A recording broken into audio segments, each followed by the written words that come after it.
Hey guys, and today we are taking a look at another system from Apple, and this is the Macintosh LC, LC standing for low cost. Now this machine came out in 1990, and well, it's a very compromised machine, and we'll talk about that shortly actually. So this came out, I believe it was kind of really meant for the educational market, like many Apple products, especially back in the day, but they were always kind of geared towards making computers for the educational market. A lot of kids, at least in the United States, kind of grew up on Apple IIs in school. It's probably part of the big reason why Oregon Trail is so popular, because I know lots of people my age in the United States had Apple IIs in the school or early Macs, and Oregon Trail was seen as an educational game, and we got to play it. So this is the LC2. This is the LC, just the LC, but I think we will talk about the LC2 at the end of this video because they are so similar.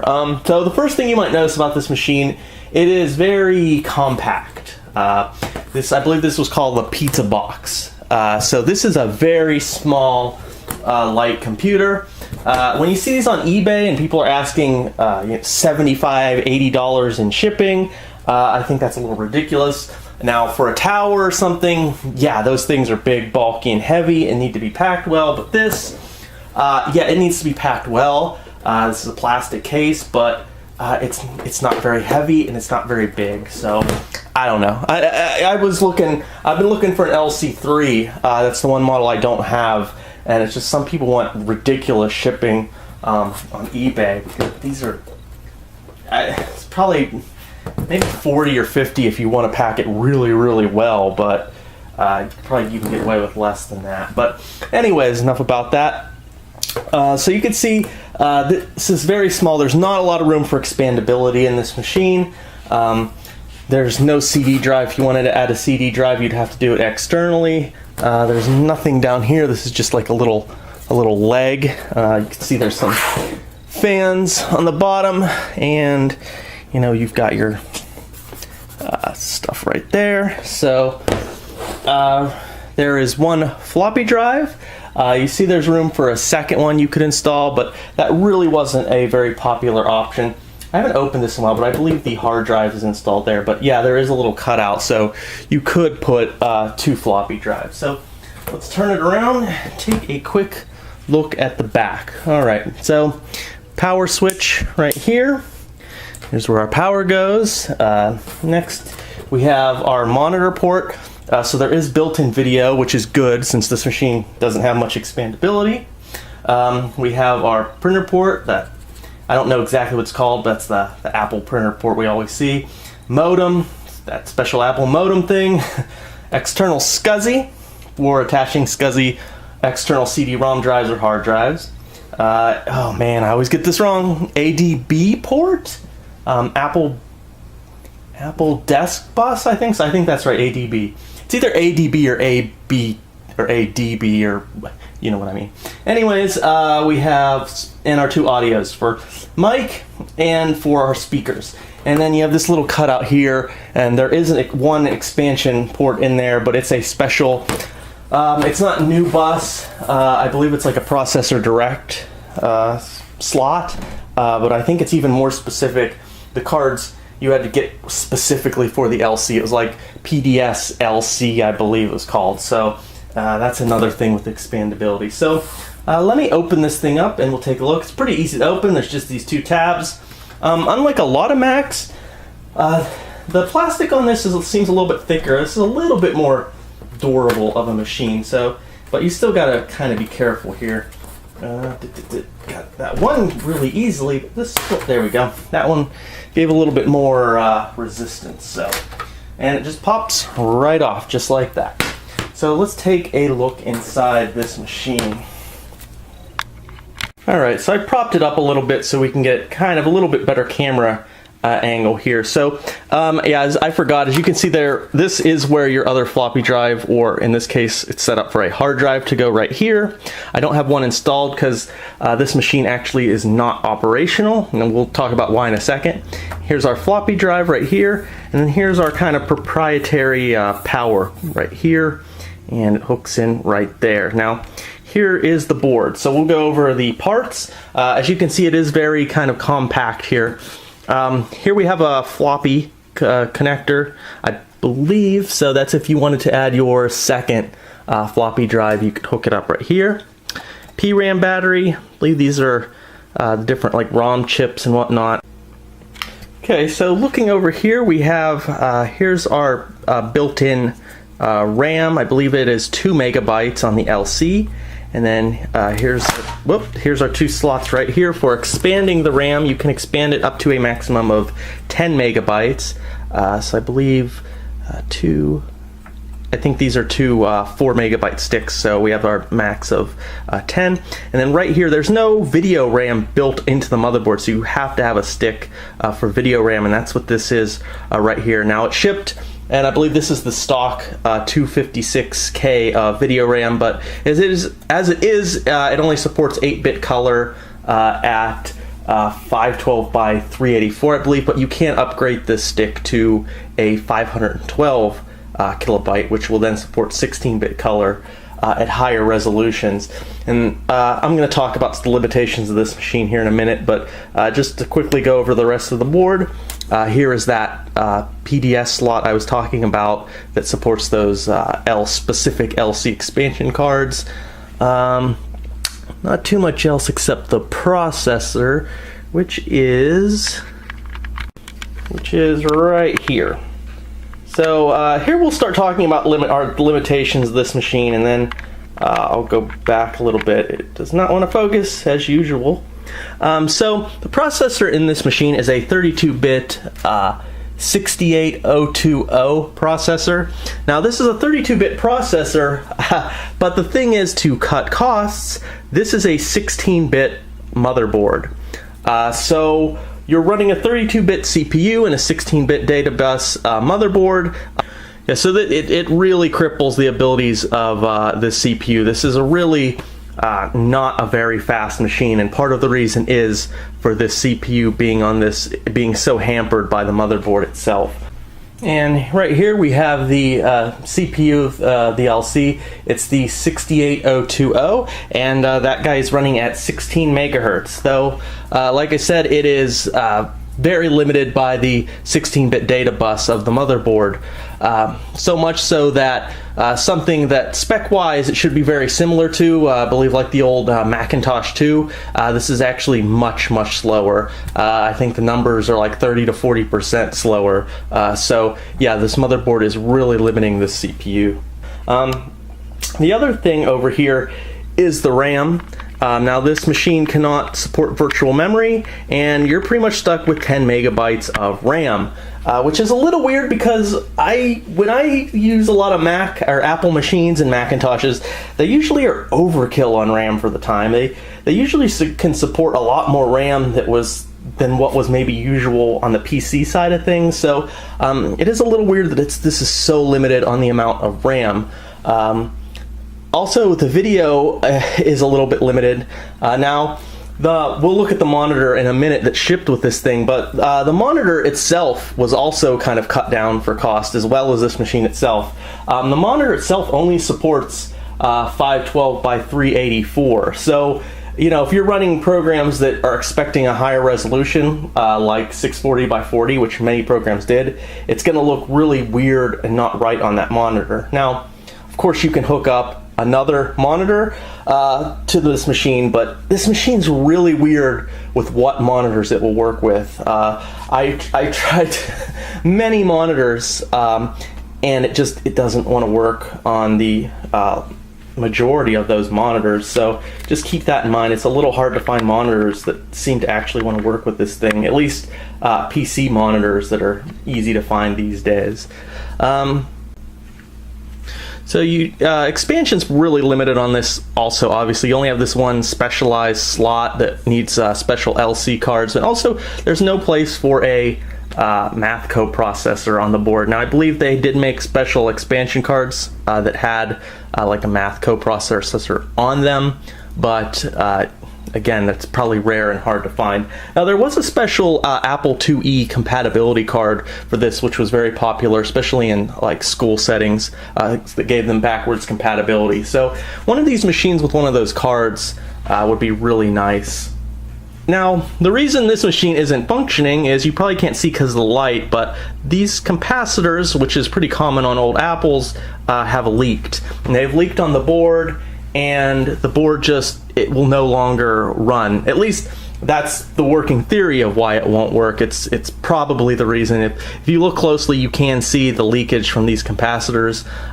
So unless there's something else I can't see on this board, probably changing these capacitors will bring this machine back to life. But the question is, do you want to go through the effort of doing this? So that's really a personal choice. Now, for me personally, I have an LC2, which is virtually the same machine, and we'll talk about that in a second, that is working. So for me, it's not really worth it to repair this machine. So recapping this thing for me personally probably isn't worth my time. But I got this machine in a lot with other machines, and I do think it is worth taking a look at. Here, we also could take a look. Here's a fan here, but also right here, it's hidden a little bit, is the speaker. So there isn't a little internal speaker. Now, I haven't taken this machine completely apart, but from what I hear and see, this is a relatively easy machine to disassemble. So I think what we're going to do now, we're going to take a look at the LC2, and then I'm actually going to fire that machine up and we'll take a look at it in action.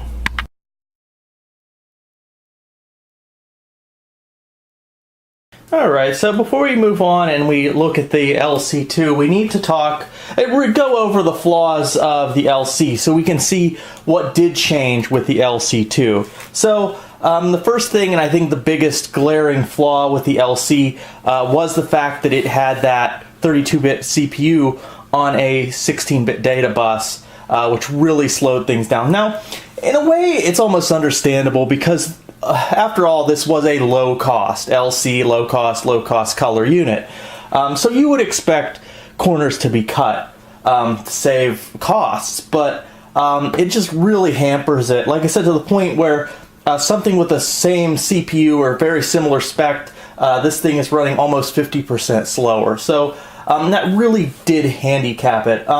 The other major issue was the lack of a memory management unit, so you had no virtual memory support. Also, there's no easy way to add a math coprocessor for floating point operations. Now, I think there were some rare expansion slots that used that specialized PDS LC slot, but they're probably pretty rare, and I'm guessing expensive now and then.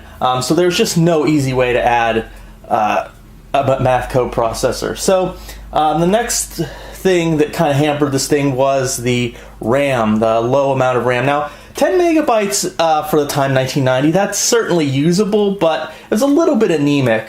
So, I mean, the fact that even if you had larger 30-pin RAM sticks, it just had a hard limit of 10 megabytes. So, even if you put in larger memory sticks that went over 10 megabytes, you would always only get 10 megabytes. So that was another big limiting factor. And I think the last thing is how the video works on this. Now, this was really meant to run at the 512 by 384 resolution, and like I said, we'll see in a minute, the monitor that was generally paired with this and what this was meant to go with had a fixed resolution of 512 by 384. But now the problem is most programs at the time really were expecting the higher resolution of 640 by 480. So if you got this unit, usually you had it paired with that monitor, it wasn't looking correct. If it even worked at all, it was probably didn't look good because a lot of those programs did expect the higher resolution. And the other problem is just, even if you had a different monitor to hook this thing up to, it is so picky about what it will hook up to. I think it runs at 25 kilohertz. I could be wrong on that, but it's just a kind of a weird frequency that like a lot of monitors just will not sync with, at least PC monitors, especially now. You know, I used it with a lot of high-end monitors, and it just would not sync with them. I tried LCDs. I finally found a monitor that would work with it, but it's a little bit out of scope. Now, I'm sure there's some, you know, Apple monitors might work with it, but I don't really have a lot of Apple monitors sitting around. So just someone that wants to use like a PC monitor with a little, one of those little adapters. I mean, it's still VGA. It's just really weird, and it's just really hard to find a monitor these days that will sync with this machine and give you an image. So those were the problems. So now let's take a look at the LC2 and let's see what they fixed. All right, so here is our LC2. Looks pretty familiar, right? The LC2 uses the exact same case as the LC. The only difference is, well, you see this, it's a little beat up, has some scuffs. I think that could be clean, but really the only difference is it says LC2 as opposed to LC1, and you notice there's no little cutout here. So the dual floppy version was so unpopular with the original LC, they just kind of did away that option altogether with the LC2. So obviously we've seen this, I don't really have to go over it again, so we'll take a look at the back really quick, and it's exactly the same. Power switch. Now the LC 1 and 2 do not support soft power on by the keyboard, so you must use the switch to power this thing on. There's where your power cord goes. Same things. Video, printer port, modem, external SCSI, Apple ADB, and then you have 2 audio jacks for speaker and mic. You'll see this one did come with an expansion. It's just an Ethernet card. So let's open it up, take a look inside. That's a little easier than the last. Alright, so again, basically the same thing inside. Motherboard's a little bit different looking, but we got our floppy here, speaker, fan. Now the LC1 had a weird plastic thing that went over this. I don't know if they got rid of that or if mine's just missing, but you got your same power supply, and then this one does have a hard drive installed. This one has some of the same problems as the last one, where I think some of these capacitors are leaking a little bit, but this machine is operational as opposed to the LC. So here's our 50 pin SCSI drive. I forget the size of this one. I think this one is 130 megabytes. I think this was upgraded by the previous owner. They usually came with, I think, between 20 and maybe 80 or 60 megabyte drives, maybe even smaller, but I think this one's like 130, so I think this one was upgraded a little bit over the one that came stock. I don't see the number on it, but I also don't see an Apple symbol on this, so I think this was like a third-party drive that someone installed. So, alright, so let's move on and let's look at this thing, and then we'll talk about what improved, but basically it's almost the same machine. Alright, so here we have that same, it's the same, you know, proprietary to the LC expansion port, the PDS or processor direct slot. Here's our ROM chips right here. Here's our CPU, which we'll look at in a second.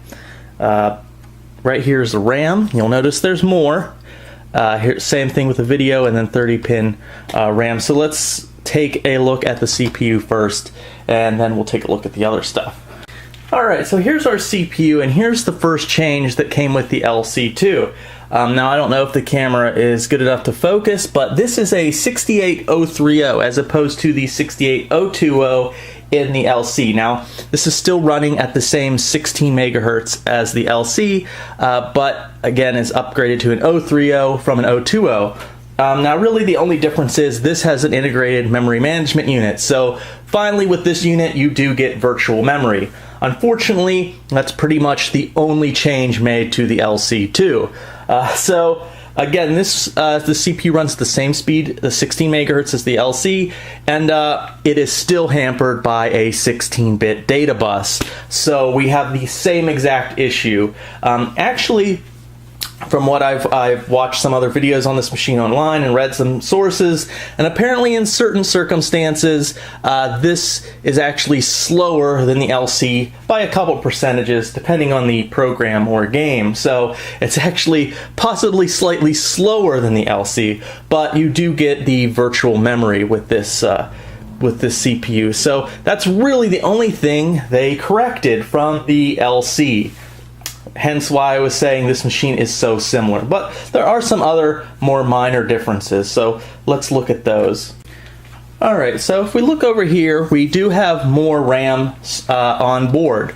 So this machine, as opposed to 2 megabytes on board from the LC2 has 4 megabytes, so it has double the onboard RAM. Unfortunately, we still have a hard limit of 10 megabytes, so this could be helpful for someone that doesn't have extra RAM laying around and you're a first time buyer and you buy this machine. It's like, oh, I got 4 megabytes as opposed to 2, great. But if you did have extra RAM sitting around, it doesn't really matter because you have the same 10 megabyte limit. And over here is our two 30 pin slots for RAM.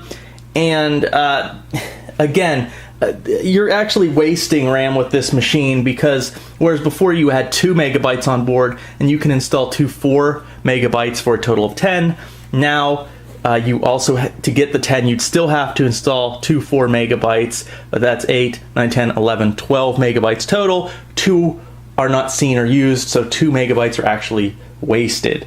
So kind of sucks again. So here, same deal with the video. This machine is still expected to run at the 512 by 384, and it was still expected mainly to be sold with that fixed resolution monitor we're going to look at in a second here. Now, I think there was another higher end Trinitron based monitor that obviously could do higher resolutions, but that thing was almost as expensive as the machine itself, and I don't think many of those were sold with this machine. So again, 256 kilobytes of VRAM can be upgraded to 512 kilobytes, which will allow it to do greater resolution out of the built-in video port. But again, supposedly this machine, the video chipset, was tweaked a little bit to have it work with more monitors, but I've had no more success with the LC2 as I did with the LC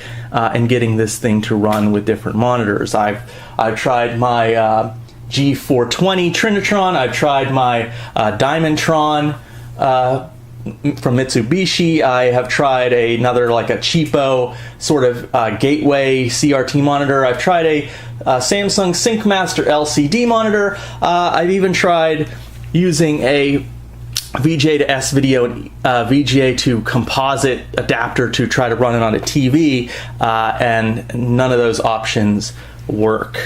So that's another glaring issue.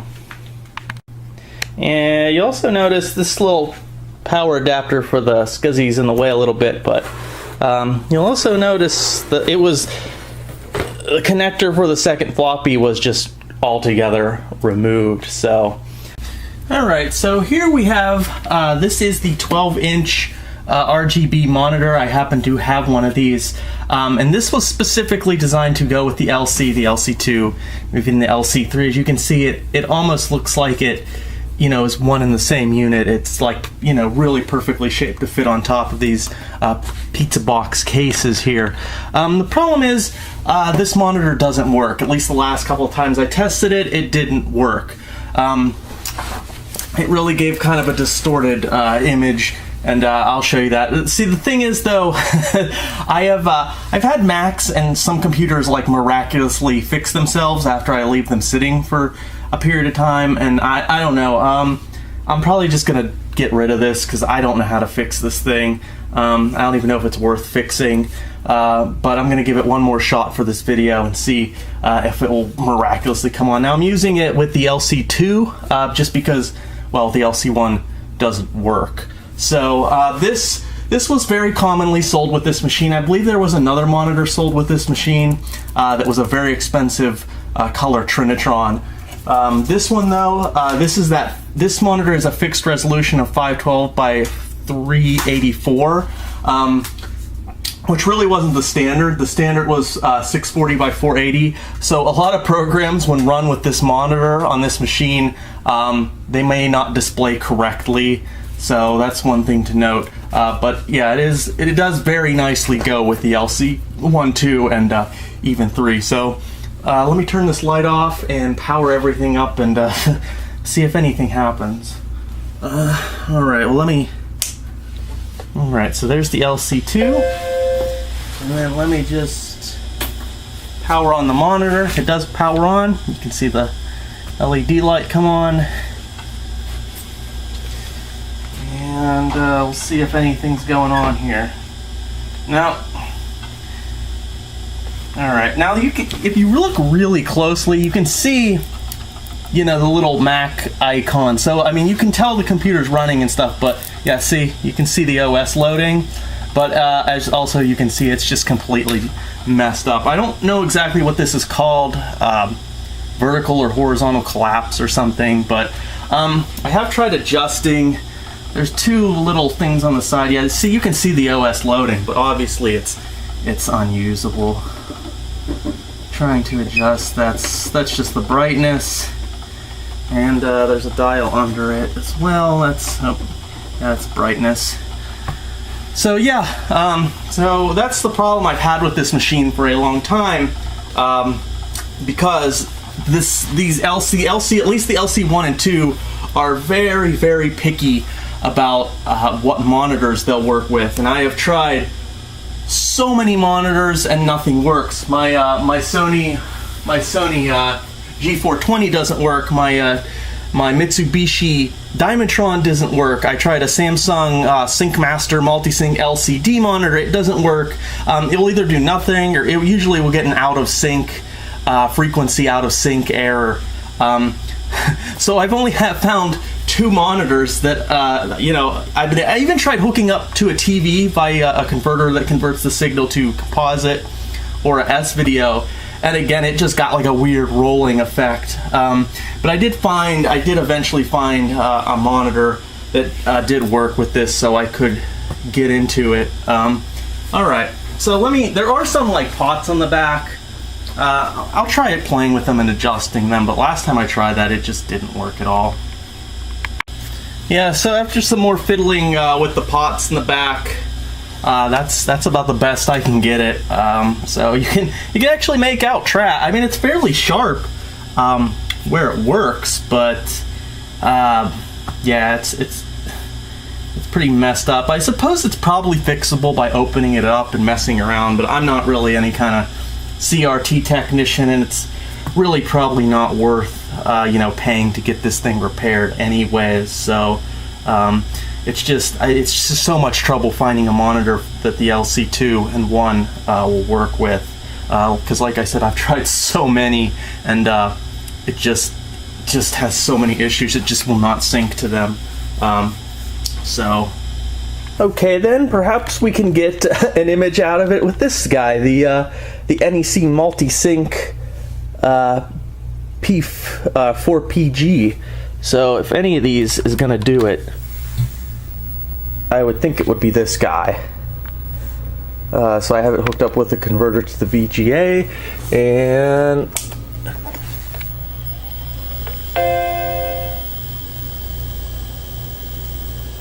anything? Oh, I probably should put it on.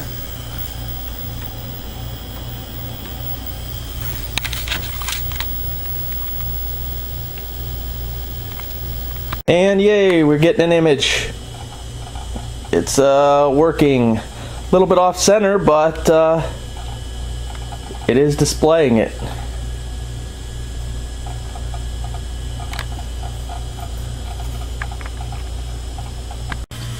Alright, so this monitor is actually, I'm actually getting the image, and it actually booted to the hard drive, now this is the first time I've been exploring this computer, so I mean literally completely first time. So what you see on here with this video for the first time is what I'm seeing for the first time too. Now I don't know how well you can see the image on there, although you may notice the slight problem I'm having with this monitor, because it's a little more apparent with the black and white. which is it kind of it dims really quickly. It's got a flicker to it. It's also not very sharp, although I can certainly read everything. It's a bit sharp. Like I said, I don't know if the camera is good enough to pick any of that up anyways, but yeah. So the hard drive here is named Big Daddy. He's got two little googly eyeballs up here that follow the mouse cursor, which is interesting. Yeah, it's kind of blurry up there in that corner. Let's see, we got system 7.5, total memory 10 megabytes, which is the total max. Gee, I don't even know what the Apple CD audio player, control panels. I don't see a lot of really super interesting stuff on here. Power Macintosh card. Maybe there was one of those in here at one time. This control screen. The control panel screen cannot be used with the Macintosh. Okay, then why is it there? It's starting to hurt my eyes. It looks worse and worse as I look at. Now this monitor is capable of color. I mean, the monitor is capable of color, obviously, but it's set to black and white. But I believe this is a color system. I don't know. I'm not used to Macs so much. I thought it would be under monitors, but apparently I can't access it. Oh, wait, I can. Okay. Why does it... Oh, I don't know why it's set to... It's still black and white.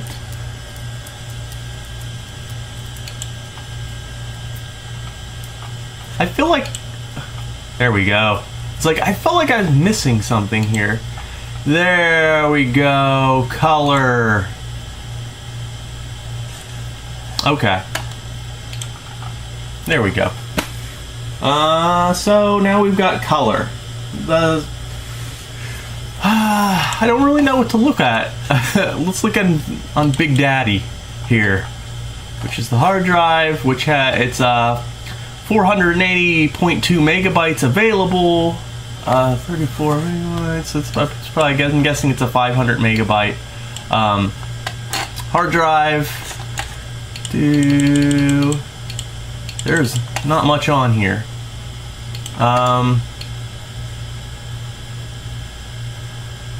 Yeah.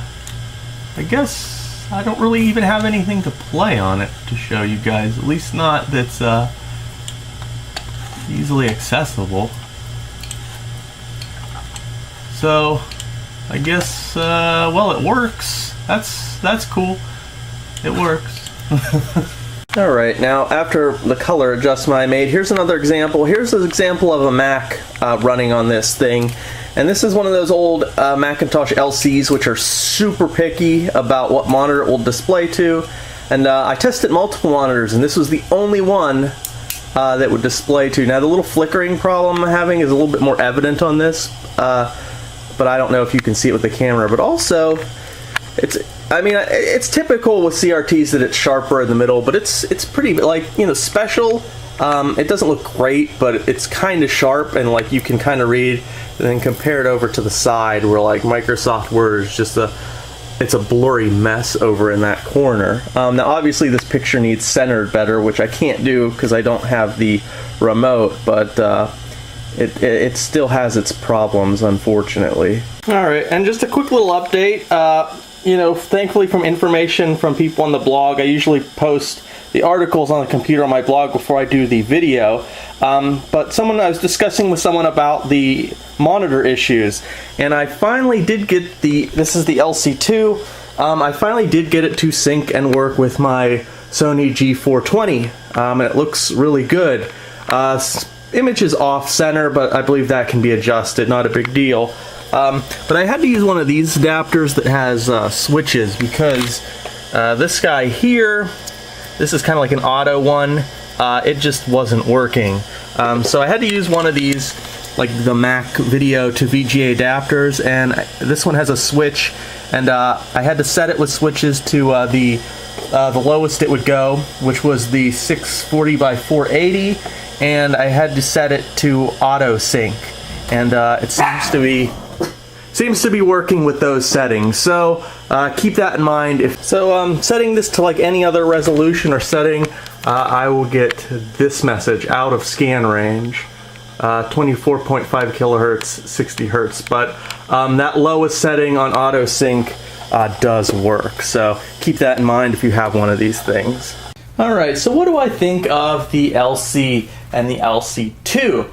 Well, they are definitely compromised machines. I really wouldn't recommend them just because they are so hampered. Back in the day, they might be a decent purchase as long as you're not like a power user, especially if you had that Apple II compatibility card. I think these would have been great for schools. I really like the small form factor case. It's very light, but if you were any kind of serious user back in the day, I don't think I would recommend these. I especially wouldn't really recommend these for a modern retro gamer to maybe use these, maybe want something that saves a little space, just because I think you're way better off holding out for an LC3 if you really like this case and everything. Now, interesting enough, in the days while I was actually shooting this, I actually came across a LC3 locally, and I picked that up. So we will have a review and a look at the LC3 shortly. But yeah, I would hold out for an LC3 unless you're just a collector and you find these really cheap. I mean, these are super cheap. I found both of these locally for like next to nothing.